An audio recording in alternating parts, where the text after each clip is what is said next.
In the United States, 2/3 of children encounter at least one traumatizing event before turning 16.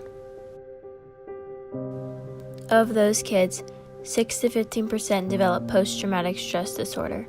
Therefore, it makes childhood trauma one of the top causes for PTSD. According to the U.S. National Library of Medicine, PTSD is a blend of intrusive memories from the traumatic event, emotional numbing, and hyperarousal. Common causes include abuse at home, car accidents, and serious illness or injury. Any threatening situation can inflict PTSD. After the trauma is over, it continues to affect day-to-day life. Victims experience symptoms similar to anxiety and depression. It becomes harder to sleep, eat, and concentrate, in addition to the constant paranoia and nervousness. If the symptoms do not resolve after a month, doctors diagnose patients with PTSD. However, mental health stigma is so severe that only 59.6% of individuals with a mental illness, including such conditions as anxiety, depression, schizophrenia, and bipolar disorder, are reported receiving treatment. Neuroimaging discovers specific neurological effects. The hippocampus, which is responsible for new memories, learning, and emotions, was hyperactive in the scans. In addition, chronic stress created long-term damage on the prefrontal cortex, which manages behavior, personality, and social interactions. In Natalia Brigenson's article, How Do Childhood Experiences Affect Adults?, she elaborated that patients who reported more adverse childhood experiences were more likely to suffer from such long-term medical conditions as heart disease, liver disease, stroke, diabetes, and chronic obstructive pulmonary disease. These effects can easily be avoided with proper treatment. Currently, cognitive behavioral therapy proves to be the most effective healing tool. Specifically, CBT emphasizes learning to identify harmful thoughts and replace the natural behavior associated with them.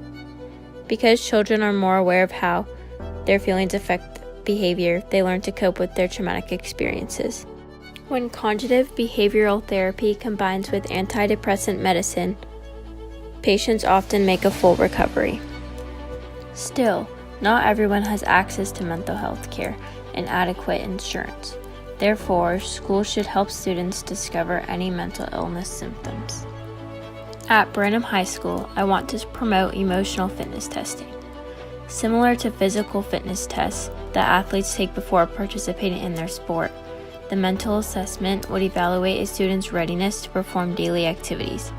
In addition, it would bring up any concerns that would otherwise go unnoticed. Students perform the test twice a year during advisory classes, and at least one follow-up meeting would be scheduled before students pick classes for the following year. After the student takes the assessment, the computer system evaluates numerous potential symptoms for mental illnesses like PTSD, depression, bipolar disorder, and anxiety. In their article, Jason and Daniel Freeman highlight 73 to 77% of PTSD patients who recognize their symptoms recover. Ultimately, enlightening the students about their personal well-being will make a smoother transition when entering high-pressure college and career societies.